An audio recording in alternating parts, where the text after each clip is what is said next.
मिर्गी जो बहुत ज्यादा पुराना रोग है, सब लोग जानते हैं इसको, पर अलग अलग प्रकार से जानते हैं।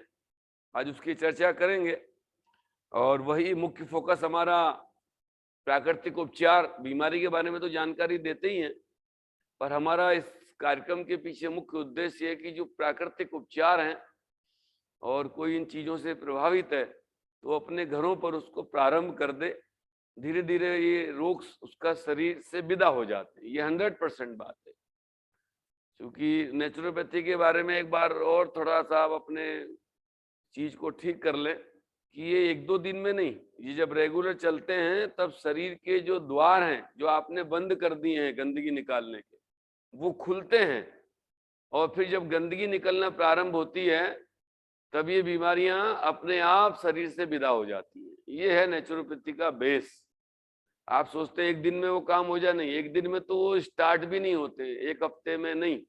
जब रेगुलर करते हैं तो वो ट्रिगर टाइप हो जाते हैं और शरीर के हमारे जो द्वार हैं वो नेचुरली ओपन हो जाते हैं। फिर वो गंदगी फेंकना प्रारंभ कर देते हैं और आप रेगुलर ट्रीटमेंट लेते रहें, आपको लाभ हो जाएगा।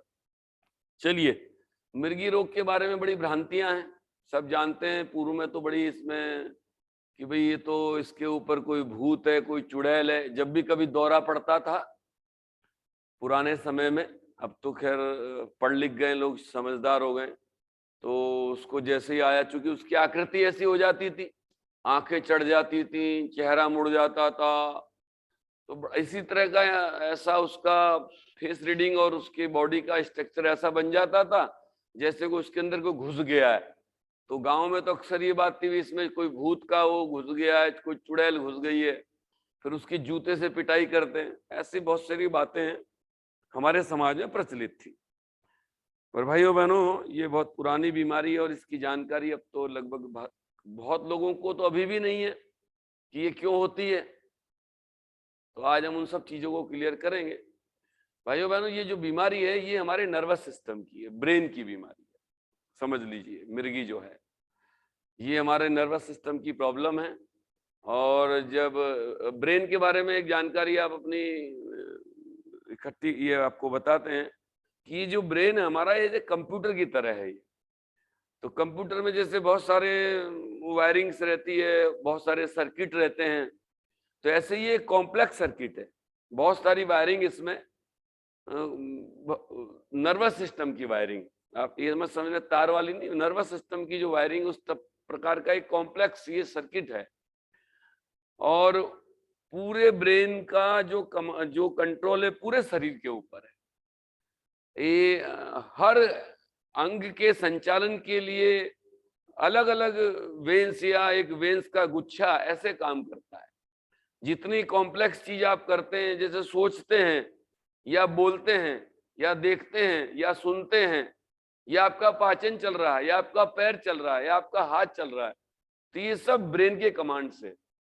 और उसके लिए पर्टिकुलर एक एरिया उस चीज को कंट्रोल करता है, कुछ नसें उसको कंट्रोल करती है। ये समझ लीजिए मोटा मोटा। इसमें एक करंट घूमता रहता है, इसमें एक करंट प्रभावित है हमारे पूरे ब्रेन के अंदर। और इसकी मात्रा ये समझ लीजिए कि 15 से 20 वोल्ट के लगभग रहती है। घरों का करंट 220 वोल्ट रहता है, माइक्रो वोल्ट। इसमें हमारे ब्रेन में करंट रहता, घूमता रहता है।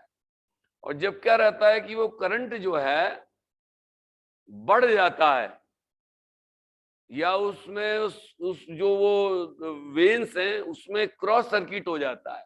आप देखते हैं ना, जो बिजली के तार रहते हैं वो अलग अलग रहते हैं, तो लाइट का फ्लो बहता रहता है। पर जैसे आंधी तूफान आया, पक्षी बैठ गया उसके ऊपर, तो तुरंत दोनों तारों में स्पार्क होता है, वहां करंट ज्यादा बनता है, लाइट चमकती है। बस वही स्थिति हमारे ब्रेन में होती है।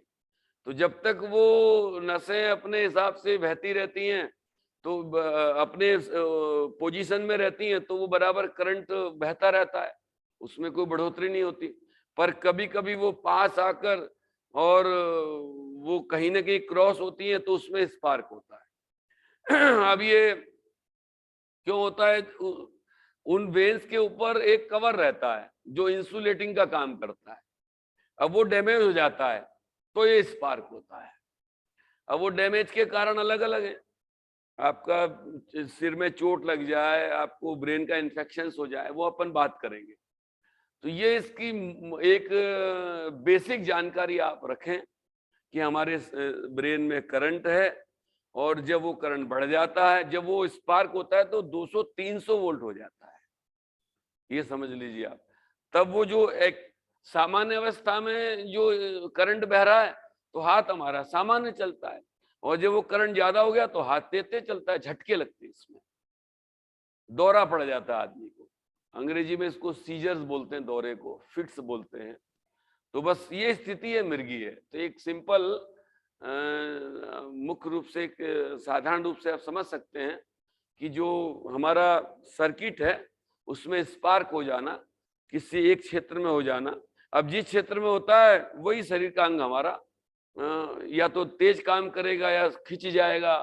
अब किसी का ये सीधा हाथ, किसी का बायां हाथ, किसी का बायां पैर, किसी का सीधा पैर, किसी का चेहरा है ना, किसी की आंख खुली रह जाती है, किसी का मुंह टेढ़ा हो जाता है। तो ये जो स्थिति है इस कारण ये मिर्गी के बारे में आप जानकारी रखें। अब इसके लक्षण के बारे में तो लगभग सभी दुनिया जानती है।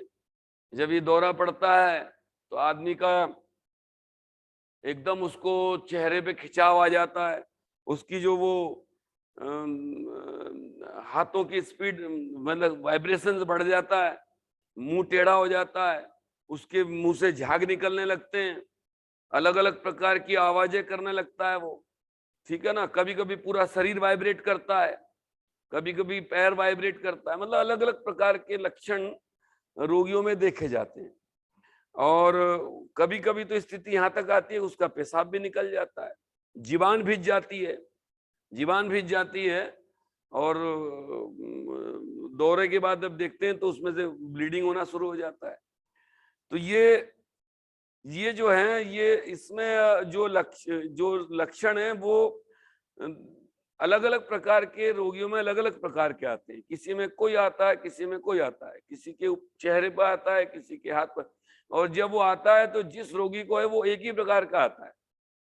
हाथ वाले को हाथ जैसा ही आता है बार बार, क्योंकि वहीं में वो चीज बार बार होती है। और चेहरे वाले को चेहरे का, पैर वाले को पैर का, वो बदलता नहीं है, मतलब वो क्षेत्र उसका ब्रेन का प्रभावित है, तो बार बार उसी प्रकार का दौरा उसको रिपीट होता रहता है। महिलाओं का मासिक चक्र गड़बड़ हो जाता है, जब ये दौरा आता है तो उनका मासिक जो चक्र चल रहा है वो प्रभावित हो जाता है इस दौरे से जो है। तो ये इसके मोटे मोटे इसके वो हैं पहचान।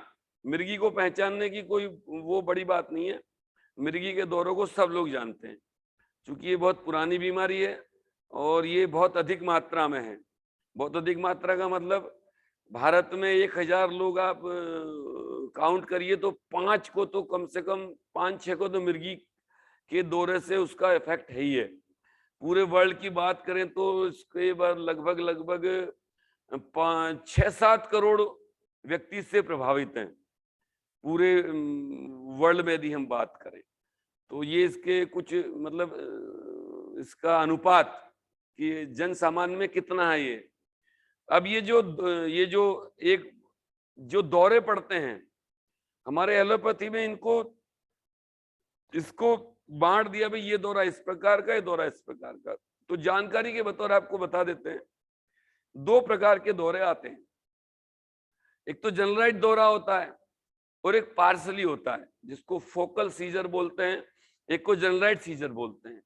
मतलब जब किसी ब्रेन के एक पार्ट पर हमारा प्रभाव आता है तब वो पार्शियल सीजर या फोकल सीजर उसको बोलते हैं। सीजर मतलब दौरा, और एक जनरलाइज सीजर, पूरे हमारा ब्रेन उससे प्रभावित रहता है। तो जो जनरलाइज सीजर है वो, उसको भी एलोपैथी में 6 कैटेगरी में डिवाइड कर दिया गया है। अब उनके जानकारी के लिए आपको बताते हैं, क्योंकि ये चीज YouTube पर डल जाती है, तो बाद में कोई इस कार्यक्रम को देखे तो उसको उसके बारे में कंप्लीट जानकारी मिल जाए, तो विद्यार्थियों को भी काम आ जाता है, जो स्टडी कर रहे हैं उनके भी काम आ जाता है, चिकित्सा करने वालों को काम आ जाता है। तो इसके जनरलाइज सीजर के 6 टाइप्स हैं जो एलोपैथी ने डिवाइड करे। पहला है एब्सेंस सीजर, अंग्रेजी में इसका नाम है। तो ये बच्चों को होता है। इसमें क्या होता है कि बच्चों में होता है, बच्चे की पलक वो कभी आंखें खोल के रखता है, एक टक देखता रहता है ना, चेहरा उसका भाव शून्य हो जाता है, और ये दौरे दिन में कई बार पड़ जाते हैं। तो ये जो दौरा है ये है एब्सेंस सीजर। दूसरा वाला है एटोनिक सीजर। इसको जो है ड्रॉ मतलब गिरने वाला दौरा भी बोलते हैं, कि जैसे ये इस प्रकार का दौरा आएगा हम पेशेंट गिर जाएगा। तो ये इसमें मांसपेशियां प्रभावित होती हैं, खासकर पैरों की, कि जैसे ही दौरा आया पेशेंट गिर गया। तो ये दूसरे टाइप का दौरा है, इसको अंग्रेजी में एटोनिक सीजर बोलते हैं। तीसरा है टॉनिक सीजर। इसमें मांसपेशियां प्रभावित होती हैं। इसमें जो है आपकी बाहों की, भुजा की, पीठ की, पैरों की, इसमें ये वाली मांसपेशियां प्रभावित होती हैं। और अगला है, इसमें भी व्यक्ति जमीन पर गिर जाता है, पर संभावना कम रहती है, पहले वाले में ज्यादा रहती है। उससे अगली कैटेगरी है क्लोनिक सीजर। इसमें जो मांसपेशियां हैं वो एक रिदम के साथ फड़कती हैं, और इसका जो इफेक्ट रहता है वो गर्दन के ऊपर, चेहरे के ऊपर, पैरों के ऊपर, हाथों के ऊपर, इन सब जगह रहता है। एक अगला जो कैटेगरी है वो मायोक्लोनिक सीजर, ये अंग्रेजी के नाम है, जानकारी के लिए आपको बता रहे हैं। इसमें भी मांसपेशियों में हल्के हल्के झटके लगते रहते हैं, और इसमें ये जो झटके आते हैं ये सुबह और शाम, ये रात को सोते समय तब आते हैं। इसका जो अंतिम प्रकार है उसका अंग्रेजी नाम है टॉनिक और क्लोनिक सीजर। ये वाला जो टाइप है इसमें व्यक्ति होश खो देता है, मतलब बेहोश हो जाता है। तो ये वाला जो सीजर है ये थोड़ा सा कठिन है, जीभ भीग जाती है इस वाले सीजर्स में। तो ये जो कैटेगरी है, जो दौरों की, जो हम दौरे आते हैं तो इनको एलोपैथी में क्लासिफाई कर दिया है। तो ये तो जनरलाइज सीजर की बात हुई। अब दूसरा है फोकल सीजर या पार्सली, यानी ब्रेन के किसी एक हिस्से में। इसके भी दो टाइप उन्होंने डिवाइड कर रखे हैं। एक तो होता है सिंपल फोकल सीजर और दूसरा है कॉम्प्लेक्स।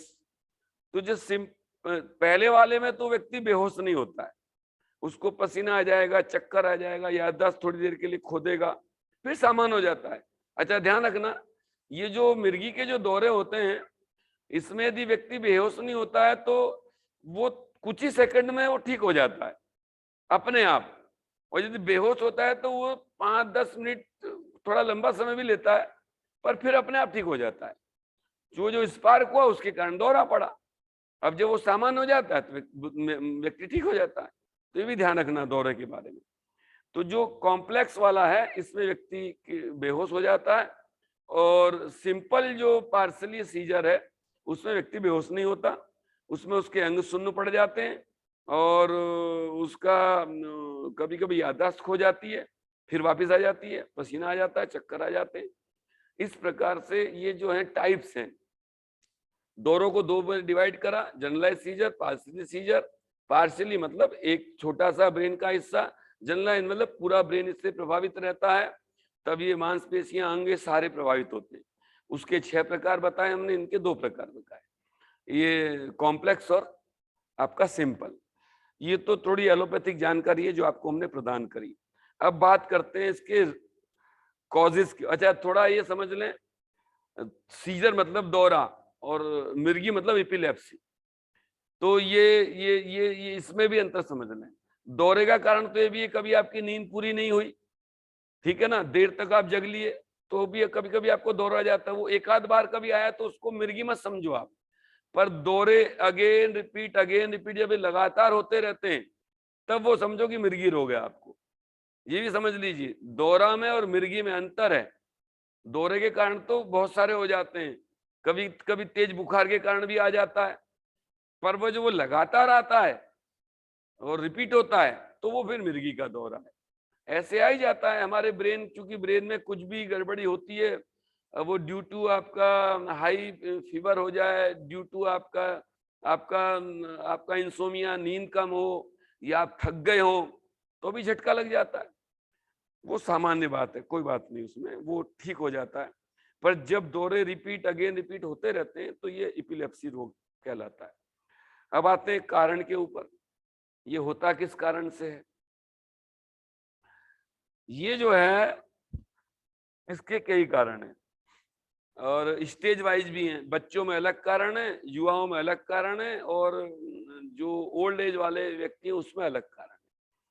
तो जनरलाइज जो कारण है वो तो तेज बुखार, इससे हमारा ब्रेन हमारा प्रभावित हो जाता है, जिसको बाद में मस्तिष्क बुखार भी बोलते हैं। भाई मस्तिष्क ज्वर है, ब्रेन फीवर, ये भी इसका कारण है।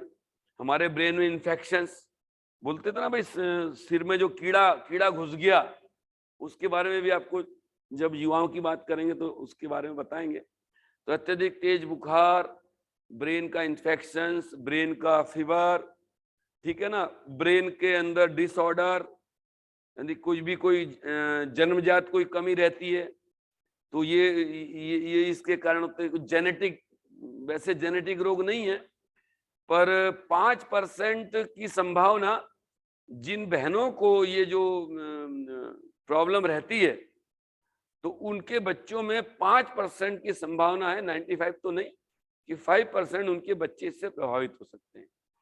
अच्छा, दूसरा, बहुत सी बहनें, बहुत सी मेडिसिन हैं, दवाइयां हैं, उसके बारे में आप सर्च कर लें, आपके डॉक्टर भी बता देंगे। यदि बहनें उनको लेती रहती हैं और आफ्टर मैरिज प्रेगनेंसी होती है, तब उनके बच्चों में वो जो सर्टेन जो मेडिसिन हैं, उस प्रकार के केमिकल कंपाउंड से भी बच्चे का ब्रेन प्रभावित हो जाता है और उनको भी ये संभावना बन जाती है। तो जब भी शादी के बाद में जब गर्भधारण होता है तो डॉक्टर से सलाह करके उस प्रकार की दवाइयों को चेक कर देना चाहिए, नहीं तो बच्चे में मिर्गी की संभावना बन जाएगी। ये भी एक इसका कारण है। और बहनों में खासकर जब हार्मोनल चेंजेस होते हैं, जब उनका मेंस्ट्रुएशन पीरियड स्टार्ट होता है, तब भी ये समस्या बन जाती है। ये भी इसका एक कारण है।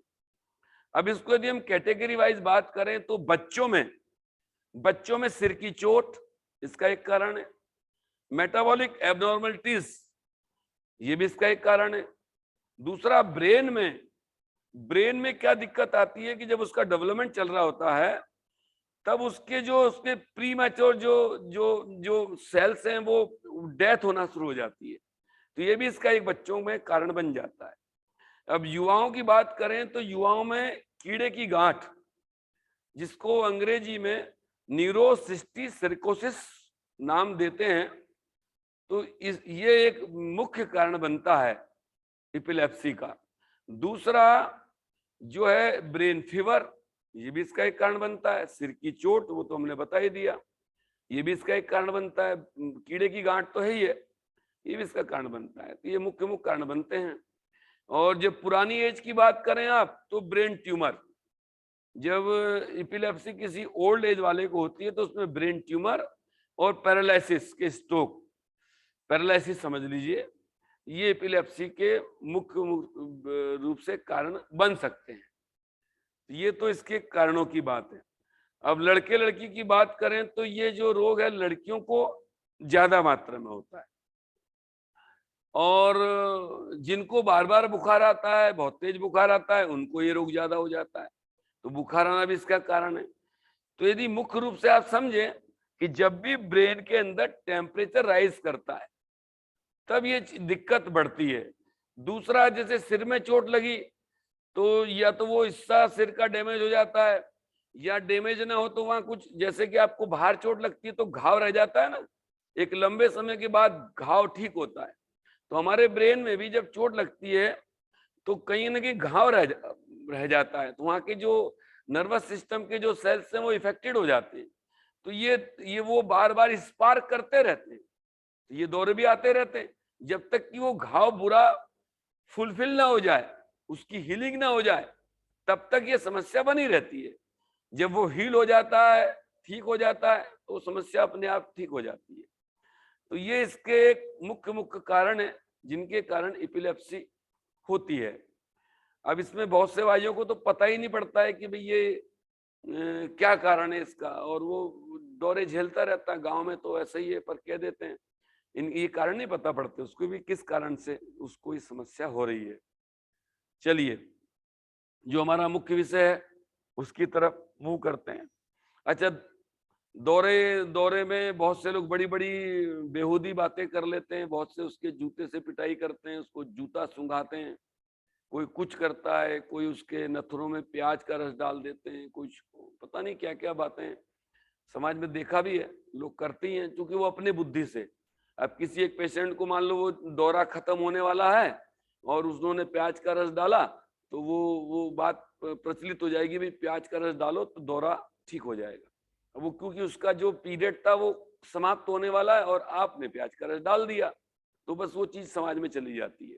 आपने जूता सूंघाया और उसका वो समय दौरे का पूरा हो गया और पेशेंट ठीक हो गया, तो उन्होंने कहा भाई जूता सूंघाने से दौरा ठीक हो रहा है। बस ऐसी भ्रांतियां समाज में स्थापित हो जाती हैं, और बस वो फिर जिसको भी कभी किसी नए व्यक्ति को दौरा पड़ा तो तुरंत कहा जाता है इसको जूता सूंघाओ, प्याज का ये डालो, वो करो। बहुत सी बार क्या होता है, जब दौरा पड़ता तो व्यक्ति को भीजता है, ये कभी नहीं करना चाहिए, करना नहीं चाहिए। उसको दौरे को पड़ने दो आप, जो भी किसी भी एक्टिविटी को रोकिए मत। बहुत सी बार तो क्या है, वो 2-3 आदमी उसको दबा लेते हैं, हड्डी तक क्रैक हो जाती है भैया, बड़ी दिक्कत है। जो चीज चल रही है चलते रहने देते हैं उसको, समझ गए ना। तो ऐसा कभी नहीं करना। दौरे में ध्यान रखें, जब भी कभी दौरा पड़े, दौरा पड़ने दीजिए, आप उसके कपड़े खोल दीजिए, ठीक है ना। चश्मा वश्मा लगा रखा है तो हटा दीजिए, पेशेंट बैठा है तो उसको उसको तुरंत जो लिटा दीजिए, कुर्सी नहीं गिर जाएगा, वो कहीं सिर विर में ज्यादा लग जाएगी। जूते खोल दीजिए, कपड़े ढीले कर दीजिए, पंखा चला दीजिए उसका, है ना। चेहरे को एक तरफ कर दीजिए, क्योंकि मुंह से झाग वगैरह निकलेगा, थूक निकले, झाग निकले, तो उसको निकलने दीजिए। कोई भी एक्टिविटी को मत रोकिए। बस थोड़ा सा ये ध्यान रखिए कि जब वो दौरे का जो हमने टाइप बताया है, जब वो दांत भिचने वाला जैसा है इससे, तो उसके थोड़े मुंह में रुई लगा दीजिए, तो वो जीवान नहीं कटेगी। तो वो इस तरह की एक्टिविटी आप कर सकते हो, पर आप उसको भींचेंगे, दबाएंगे, जूता सूंघाएंगे, ये करेंगे वो करेंगे, दौरा पड़ रहा है उस समय उसके उसमें नाक में कुछ डालेंगे, करेंगे ना, ये कभी मत करिए। हमने बताया ना कि वो दौरा अपने आप स्पार्क हुआ। अब वो जो आप देखते नहीं क्या, वो जब हवा में तार हिलते हैं तभी तो स्पार्क होता है, बाकी फिर सामान्य हो जाते हैं। उसका कारण खत्म हुआ तो तार अपने आप अपनी स्थिति में रहते हैं, बस वो स्थिति यहां समझ लो आप। उसका कारण खत्म हो जाता है, वो कुछ समय के लिए होता है वो स्पार्क, उसके बाद वो अपने आप ठीक हो जाता है। तो आप उसको होने दीजिए, 15-20 सेकंड में ठीक हो जाता है। दौरा आया, ठीक हो गया आदमी। कभी कभी लंबा रहता है और तो भी ठीक हो जाता है। जब आदमी बेहोश होता है तो वो लंबा चलता है। कभी कभी दिक्कत आती है जब आदमी को हार्ट की प्रॉब्लम हो जाए और उसकी डेथ है, तो वो एक आगे हम बात करेंगे, वो एक लंबी उसकी बात है, पर सामान्य में ठीक हो जाता है। चलिए, अगला जो हमारा पक्ष है इसका नेचुरल ट्रीटमेंट्स। अब आपने देखा होगा कि भाई सिर में जो हीट, इसका कहीं ना कहीं मोटा मोटा आप जानकारी लें तो भाई कहीं ना कहीं हमारे ब्रेन में हीट डेवलप हो रही है। दूसरी बात तो बताइए इसको, तो इसकी जब नेचुरोपैथी जैसी, देखो 2 टाइप की चिकित्सा करनी पड़ेगी इसमें। एक तो ये कि जैसे ही दौरा पड़ने वाला है, और एक व्यक्ति जब स्वस्थ है, जब उसको हमको बीमारी को ठीक करना है। एक जब दौरा पड़ता है तो उसके कुछ ना कुछ लक्षण उसको पता पड़ते हैं, तो उस वो वाले नेचुरल ट्रीटमेंट आप समझ लीजिए। जब उसको दौरा पड़ने वाला है तो उसकी जो संभावना है तब के उपचार, तो पहला उपचार तो ये कि गीली पट्टी करिए और इसके सिर के ऊपर लगा दीजिए कपड़े को। वो जो आप जो हम फॉल की बात करते हैं, वो वाली कॉटन पट्टी भी ले सकते हैं, उसको गीला करिए और सिर के ऊपर लपेट दीजिए। तो इससे भी दौरा पड़ने की संभावना खत्म हो जाती है, घट जाती है, उसको दौरा नहीं पड़ेगा। और उसके बाद में जैसे कि मान लीजिए उसका हाथ ज्यादा वाइब्रेट करता, पैर, तो उसको तुरंत, पैर है तो कोई बाल्टी लीजिए, पैर को पानी में डुबो दीजिए, हाथ है तो हाथ को लीजिए, बाल्टी में डुबो दीजिए। तो ये तो नर्वस सिस्टम पूरा हमारे शरीर में सब चीज आपस में कनेक्टेड है। तो जैसे ही उस बॉडी पार्ट को आपने पानी में डाला तो ये जो दौरे की जो संभावना है ये घट जाती है। जो हिस्सा पानी में डूब सकता है वही वाला, हर एक हिस्सा तो नहीं डूब सकता। विशेषकर हाथ और पैर में ये बात आप कर सकते हैं, और जनरल वे में हाथ और पैर इससे प्रभावित होते हैं। तो हाथ और पैर को यदि पानी में डालेंगे तो वो ठीक हो जाता है। इसी के साथ सिर पे पट्टी बांधी। अब इसमें उसकी संभावना है दौरे की, मान लो उसको पेशेंट को पता रहता है, उसको कुछ बहुत से पेशेंट में अवधि में पता रहता है कि इसको 15 दिन में आता है, इसको महीने में आता है, इसको 2 दिन में आता है, 4 दिन में आता है। तो ये काम किया। इसी के साथ में फुल बॉडी सीट पैक का ट्रीटमेंट दे दीजिए। जब ये दौरा आने वाला है, हम तब की बात कर रहे हैं, फुल बॉडी सीट पैक ये इसकी एक प्रधान चिकित्सा भी है। तो उसमें वही आप जानते हैं, सूती चादर को गीला करके निचोड़ लीजिए। अच्छा, इसके पैक में ध्यान रखना है, इसमें निचोड़ काफी दीजिए, पानी मत रखिए, खूब निचोड़ दीजिए और कंबल एक ही लगाइए। क्योंकि अगले दूसरे ट्रीटमेंट में उनको पसीना लाने के लिए हम वो देते हैं। इसमें पूरे शरीर को खोलने के लिए जो स्पोर्ट्स हैं, वो जो हमारे पूरे शरीर में जो छेद हैं वो खुल जाएं। तो इसमें सिर पे गीली पट्टी और उसके बाद में फुल बॉडी सीट पैक, कम पानी वाला, कम कंबल वाला। ये आप इसको हम नेचुरल सीट पैक बोलते हैं, समशीतोष्ण हिंदी में इसको बोलते हैं। ये वाला जो आप कर दीजिए और इसको पैक देने के बाद में रोगी को लिटा दीजिए। तो दौरा की जो संभावना बनी थी वो समाप्त हो जाएगी। जो दौरा आने वाला था वो दौरा रुक जाएगा। सिर पे ठंडी पट्टी, उसके बाद में उसको फुल बॉडी सीट पैक, और फुल बॉडी सीट पैक हटाने के बाद में उसको लिटा दीजिए। तो जो स्पार्क होने वाला होता है, जो दौरा आने वाला था, उसकी संभावना समाप्त हो जाएगी। और पानी इसमें अधिक पिलाना चाहिए। जब दौरे की संभावना बने तो व्यक्ति को खूब पानी पिलाओ। यदि वो पीता है तो उसको पानी दीजिए, नेचुरल वाटर, ना ठंडा ना गर्म। तो इसको आप पिलाइए। और अब जो है, जब उसको मतलब दौरा पड़ रहा है तो हमने वो बातें बता दी आपको जो करना है। ये तो हमने प्री सीजर्स। अब जब उसको दौरा पड़ ही जाए तो फिर आप उसमें कोई ट्रीटमेंट मत करिए। फिर जो हमने चीजें बताई है कि उसको लिटा दीजिए, कपड़े ढीले कर दीजिए, जूते उतार दीजिए, हवा करिए, पंखा चलाइए, ये सब होने दीजिए। अब वो आपके हाथ से बात निकल जाती है। जब संभावना है तब की बातें हमने बताई है। जब दौरा पड़ता है तब तो कुछ नहीं कर सकते, फिर आपको दौरे को हो जाने दीजिए। इसमें कोई घबराने की बात नहीं है। ये बीमारी बरसों से चलती रहती पेशेंट को, और वो उसको पता भी नहीं पड़ता है कि ये कभी कभी आ जाती है। फिर जब रेगुलर होती है तब पता पड़ता है यार तो इसको मिर्गी रोग है, नहीं तो वो ध्यान भी नहीं देता है। ठीक है, तो ये जब वो दौरा हो जाए तब उसके बाद जरूर आप जो है उसके शरीर को ठंडे कपड़े से पोंछ दीजिए, सिर को गीला कर दीजिए, तो उसको रिलैक्स हो जाएगा। पूरी बॉडी को कपड़ा लीजिए, निचोड़िए, पूरी बॉडी को पोंछ दीजिए, सिर को धो दीजिए, तो उसको नींद आ जाएगी। तो उसके दौरे के बाद का जो प्रभाव है वो घट जाएगा। तो अब ये चीजें तो हमने दौरा से पहले संभावना और दौरे के बाद। अब बात आती है ये प्रॉब्लम। नेचुरोपैथी हम बार बार कहते हैं कि हमारी ड्यू टू टॉक्सिन्स, बॉडी के विजातीय द्रव्य, यही बीमारी का कारण है। जब ये दौरा हो जाए या ये बीमारी है तो रेगुलर आप इसका उपचार करना चाहते हैं तो शरीर का इंटरनल उसको डिटॉक्सिफाई करिए। तो बस वो एनीमा, आपका हिब्बात, आपका पेट लपेट, ये रेगुलर कर दीजिए। इससे आपको कॉन्स्टिपेशन रहना ही नहीं चाहिए। जब भी कॉन्स्टिपेशन होगा संभावना बढ़ जाती है हर चीज की।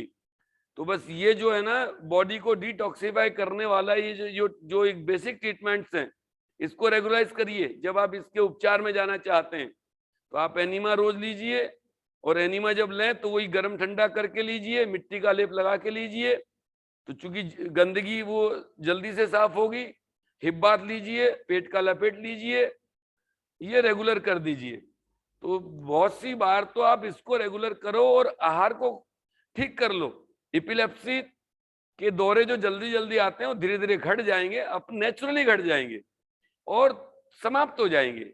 ये आप नोट कर लीजिए। यदि आप ट्रीटमेंट रेगुलराइज करते हैं तो धीरे धीरे उनकी फ्रीक्वेंसी घटती चली जाएगी, उनका ड्यूरेशन बढ़ता चला जाएगा। जो दौरे 2 दिन में 4 दिन में आ रहे थे, फिर वो महीने 2 महीने 4 महीने ऐसे घटते चले जाएंगे। तो इनकी फ्रीक्वेंसी घट जाएगी, ड्यूरेशन बढ़ जाएगा और धीरे धीरे आपके दौरे समाप्त हो जाएंगे। ये मान लीजिए आप, क्योंकि शरीर में भगवान ने ऐसी कोई चीज नहीं बनाई कि जो सदैव स्थिर रहे, वो किसी कारण से उत्पन्न होती है। उस कारण को आप हटा दीजिए तो वो चीज अपने आप ठीक कर देती। बॉडी के अंदर एक हीलिंग पावर है, भगवान ने जन्मजात आपके शरीर में स्थापित करी है, वो परमात्मा की शक्ति है। उसको नेचुरोपैथी, उसको जो दब जाती है उसको निकालती है। बस ये काम आप करिए। इसके बाद में जो इसके प्रधान जो चिकित्सा जो हमने आपको बताई थी कि जो आपका पैक, इसकी जो मुख्य चिकित्सा है वो फुल बॉडी सीट पैक, उसके बारे में पहले बता रखा है। चद्दर को गीली करते हैं, इसमें थोड़ा सा नेचुरल पैक देते हैं, उसको पानी निकाल लेते हैं, उसको पेशेंट को पानी पिला देते हैं, लिटा देते हैं और इसका पैक लगा दीजिए। नेचुरल पैक इसमें लगाते हैं। ये कब की चिकित्सा है? जब हम ये शरीर को इस बीमारी से मुक्त करना चाहते हैं।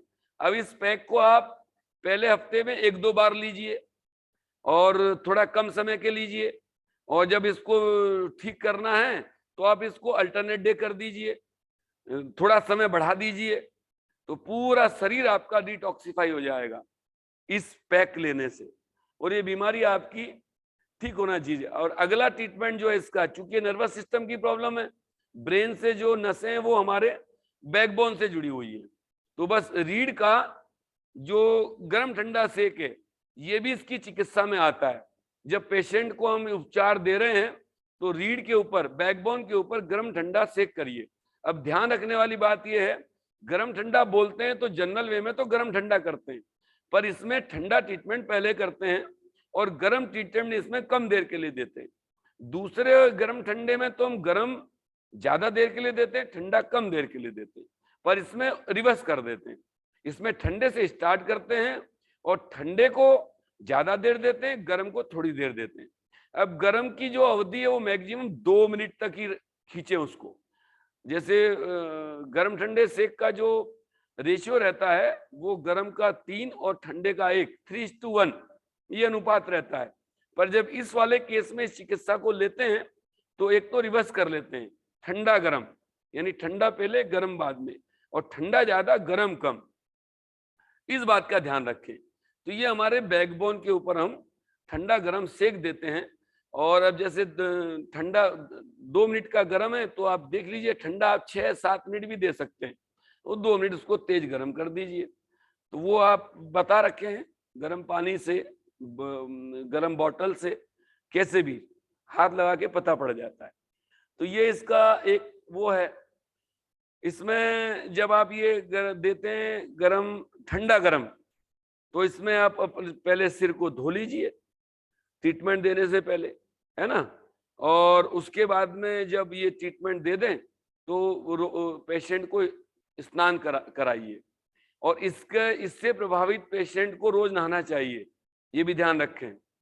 जिनको मिर्गी रोग है उनको स्नान करना चाहिए। स्नान करना नेचुरल ट्रीटमेंट से, ये ध्यान रख लो आप, ये पानी की बर्बादी नहीं है, ये प्राकृतिक उपचार है नहाना, इसलिए नहाना चाहिए ही चाहिए।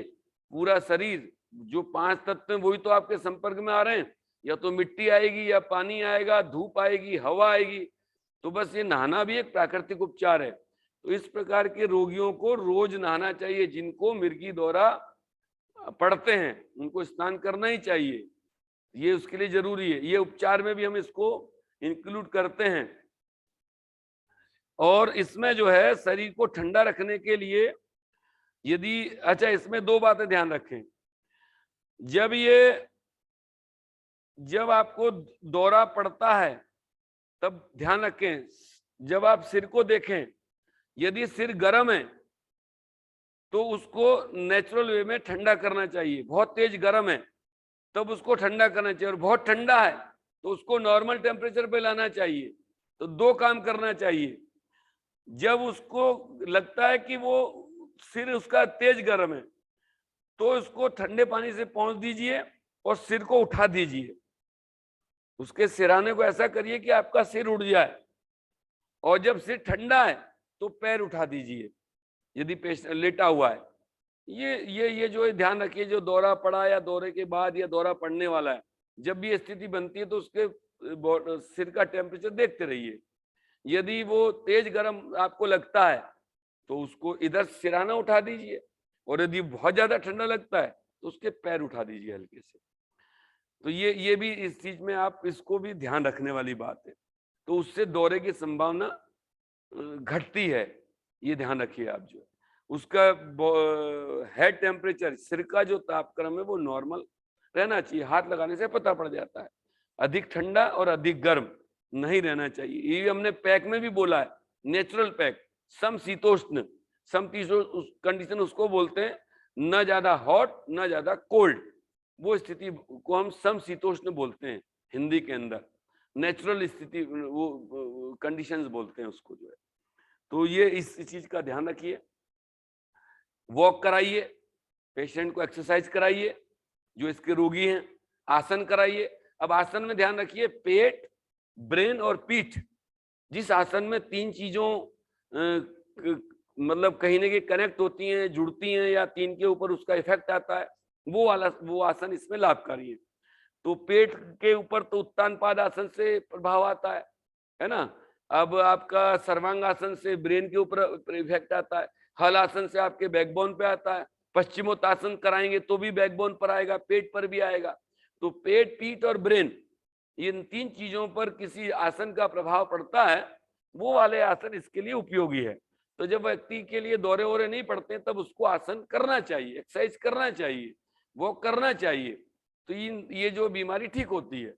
तो आपका पश्चिमोत्तासन, उत्तान पादासन, हल आसन, शीर्षासन, है ना, और आपका योग मुद्रा, ये सारे, इनमें जो है आपका बैकबोन मुड़ता है, पेट आपका कहीं ना कहीं श्रिंकेज होता है, ब्रेन में रक्त सप्लाई ज्यादा होती है।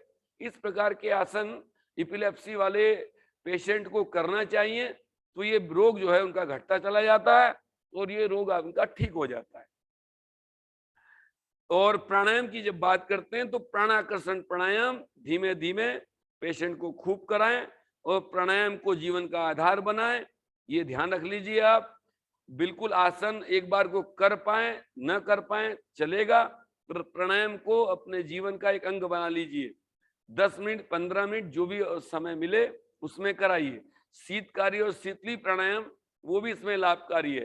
प्राणाकर्षण प्राणायाम परम पूज्य गुरुदेव ने लिखा है और हमने बताया भी है, तो वो आप इसमें ज्यादा करिए, शीतली शीतकारी करिए, तो आपको इसमें लाभ मिलेगा।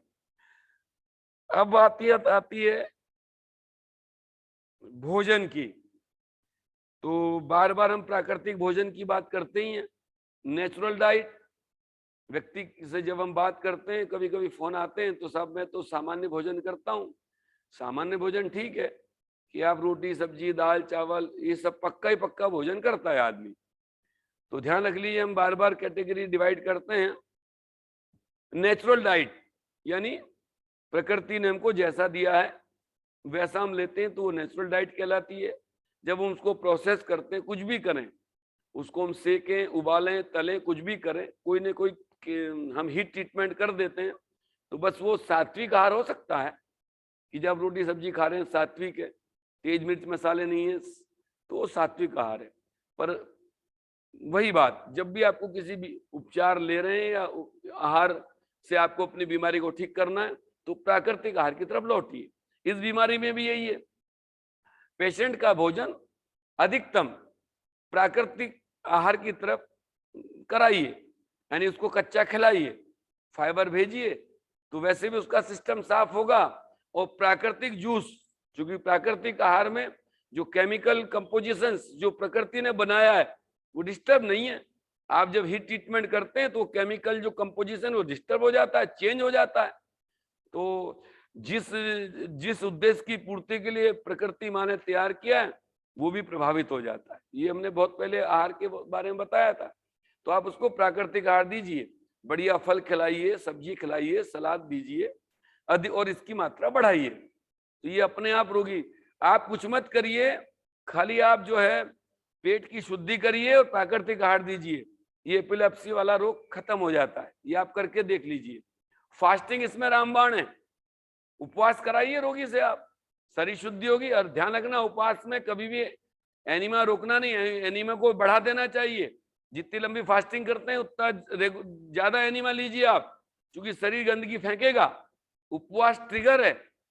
उपवास जब फास्टिंग करते हैं तो वो ट्रिगर है गंदगी फेंकने का, तो उसको निकालिए।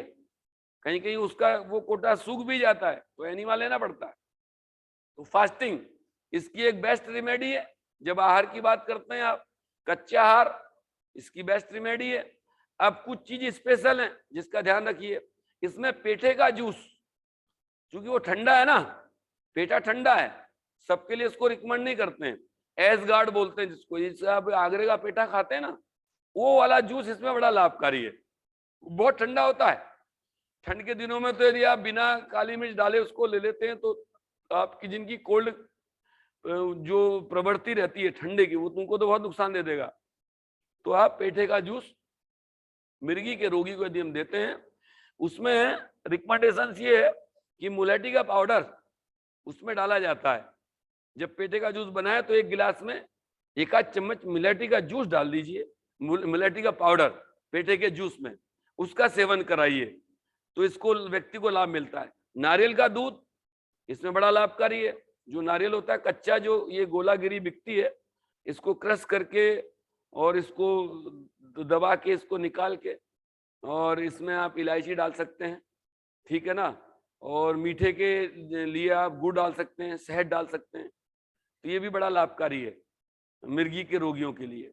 अंगूर का जूस भी इसमें बड़ा लाभकारी है। और सब्जियों में जिनमें फाइबर ज्यादा है, पत्तेदार सब्जियां, वो तो जनरल बात है, हम बताते ही हैं, वो आप इसमें लीजिए, तो इसमें इन चीजों को फोकस कर सकते हैं। अब जो अवॉइड करने वाली बात है, क्योंकि इसकी कैटेगरी, इसको वात रोग माना गया है, तो जो भी वात प्रधान जो चीजें हैं जिनसे वायु बनती है, खासकर वायु बनती है जिनमें प्रोटीन रहता है। अब देख लीजिए, जहां जहां प्रोटीन है, प्रोटीन से तो क्या बनती है, वायु बनती है। और फैट यदि ज्यादा लेते हैं तो उससे कफ बनता है।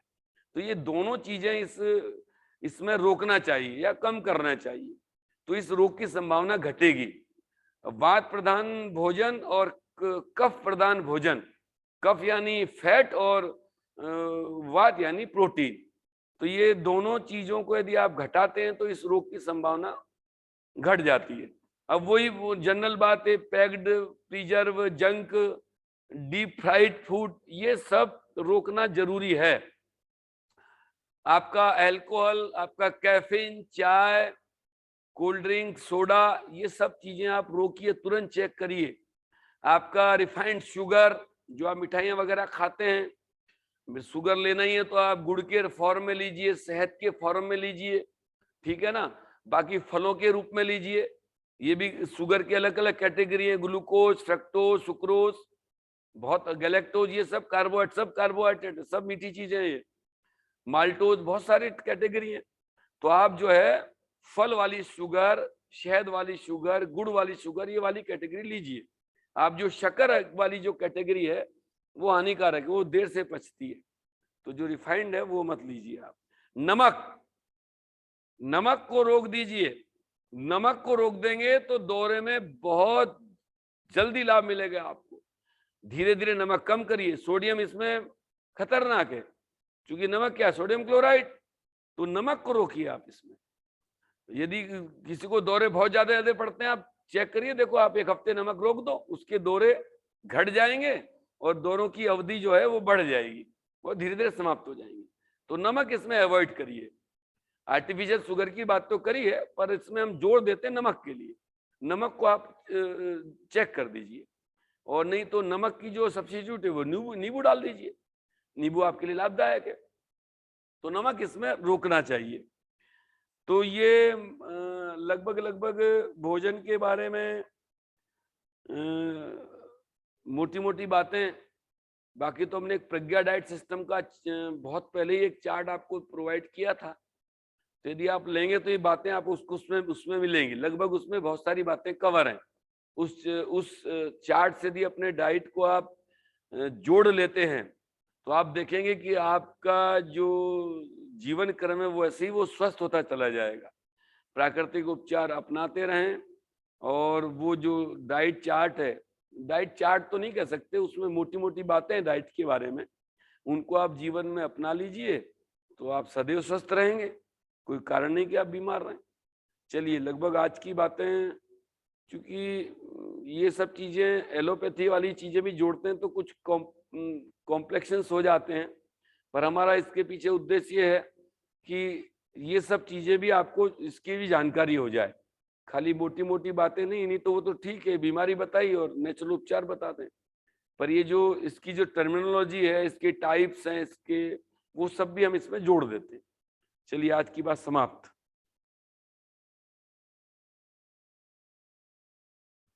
कोई प्रश्न वगैरह है तो बताएं।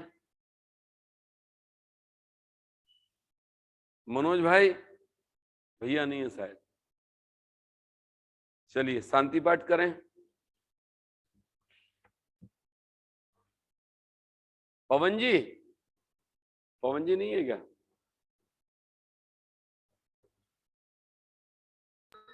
हाँ वैसा मैं हूँ। अच्छा,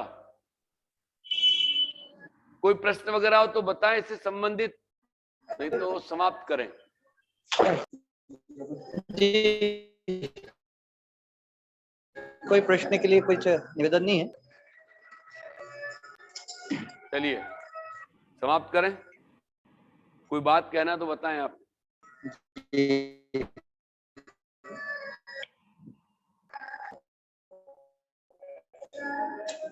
नहीं, बस चलिए, शांति। आइए शांति कुछ पाठ भाइयों का करें। निवेदन था किट के लिए। आवाज आपकी कट रही है थोड़ी सी। चलिए शांति, फोन पे बात कर लेंगे। अच्छा अच्छा अच्छा, चलिए, आज की बात समाप्त। थोड़ी कॉम्प्लिकेट डिजीज है मिर्गी रोग जो है, इसलिए थोड़ा सा बताने में भी कॉम्प्लिकेशंस था, क्योंकि वो एलोपैथी की जो टर्मिनोलॉजी है वो थोड़ी क्लिष्ट होती है। बाकी तो मुख्य रूप से आपको यही समझाना रहता है बीमारी के पीछे कि घबराना नहीं और रेगुलर ट्रीटमेंट लेना, जो बताते हैं उसको आप रेगुलराइज कर दीजिए, आपका शरीर बीमारी से मुक्त हो जाएगा। और जब बहुत ज्यादा कॉम्प्लिकेशंस हो तो एलोपैथी से परहेज मत करिए आप, क्योंकि नेचुरल ट्रीटमेंट को लेने में और उसके इफेक्ट आने में समय लगता है, ये भी ध्यान रखिए। नहीं साहब हम तो नेचुरोपैथी करेंगे, नहीं, आने वाला समय क्या है, मल्टी थेरेपी का है, मल्टी थेरेपी का है, जिसके अंदर जो अच्छाई है उससे परहेज नहीं करना है।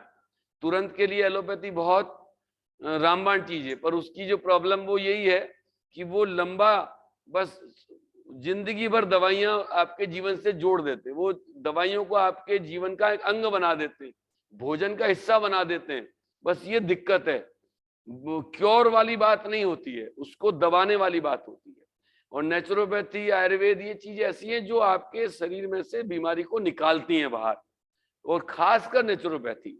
आयुर्वेद की भी बात हम जो ज्यादा हमको जानकारी नहीं है, पर नेचुरोपैथी के बारे में आपसे बिल्कुल एक विश्वास आपको दिलाते हैं कि जब नेचुरल ट्रीटमेंट हम लगातार लेते हैं, साल 6 महीने, बीमारी आपकी बिल्कुल विदा हो जाती है, बिल्कुल विदा, वो आपके जीवन में रहती नहीं है।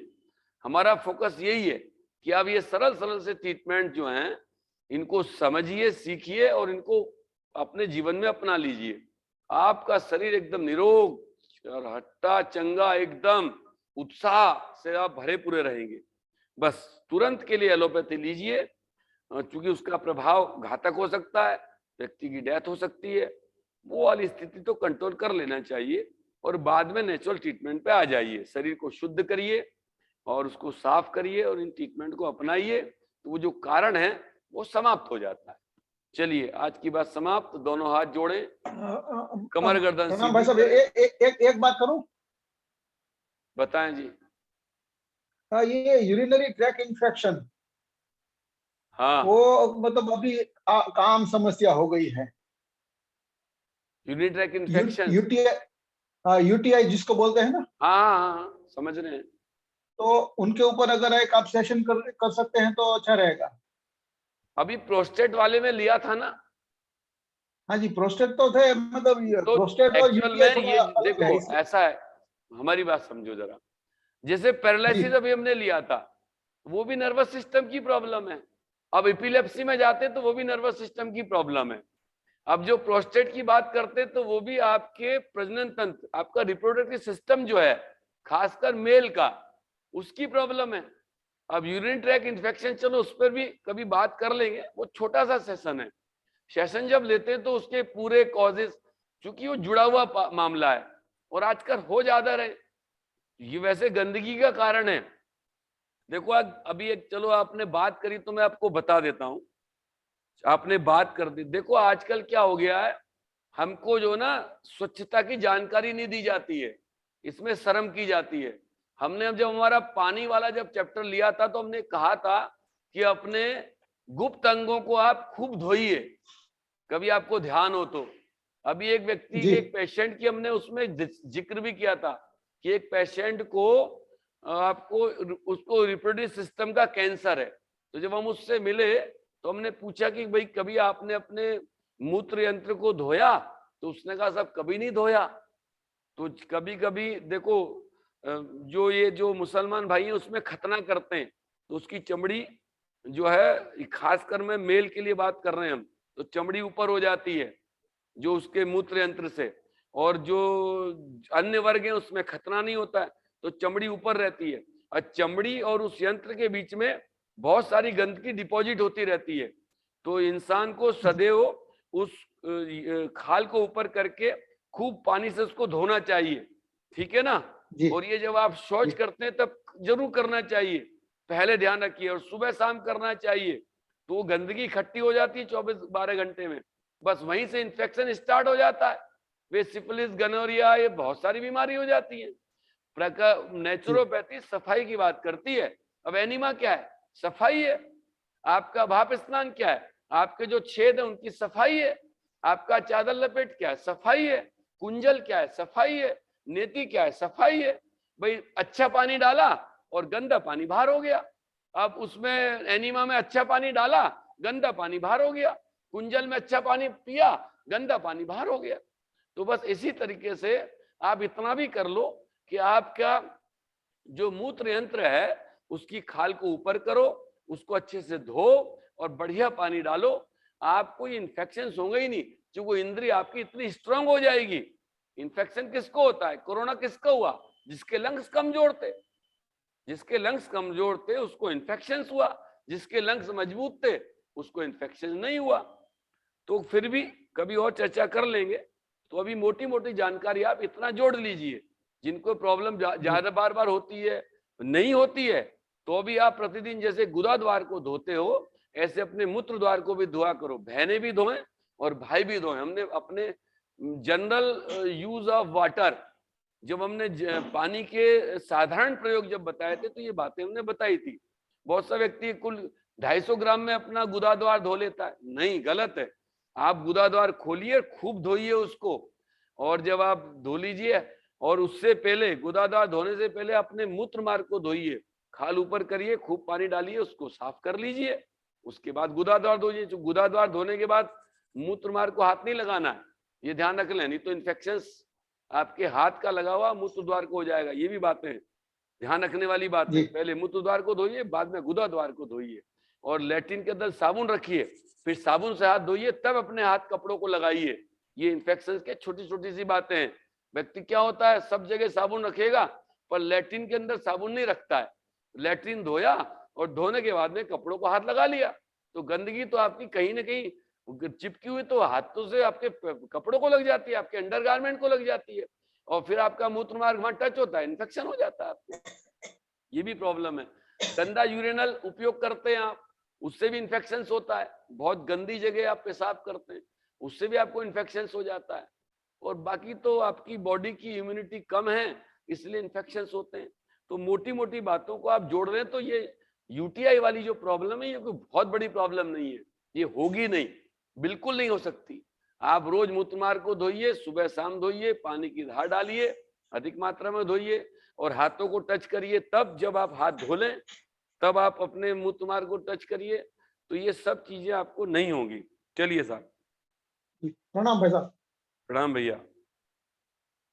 समाप्त करें, चलिए शांति प्रार्थना। दोनों हाथ जोड़ें, कमर गर्दन सीधी, आंखें बंद करें। परमात्मा की इस दुनिया के लिए परमात्मा से प्रार्थना करें। जितने भी समय कोई भी जीव आपकी धरती पर जीवन जीता है, उसके जीवन में आनंद, शांति, ये सब हो, ऐसे भाव हमारे इस शांति प्रार्थना में जीव मात्र और मानव मात्र और जीव मात्र, मानव से भी बढ़कर हम जीव मात्र की प्रार्थना करते हैं। आइए। ओम जौ शांति अंतरिक्षगुम शांति पृथ्वी शांतिरापः शांतिरोषधय शांति वनस्पतयः शांतिर्विश्वे देवा शांति ब्रह्म शांति सर्वगुम शांति शांतिरेव शांति श्यामा शांतिरधि। ओम शांति शांति शांति सर्वारिष्टा सुशांतिर्भवतु। बोलिए परम पूज्य गुरुदेव की, परवंदनीय माता जी की, दादा गुरुदेव की, अपने अपने माता पिता सतगुरुदेव की, भारतीय संस्कृति, भारत माता की। सभी को नमन, सभी को प्रणाम।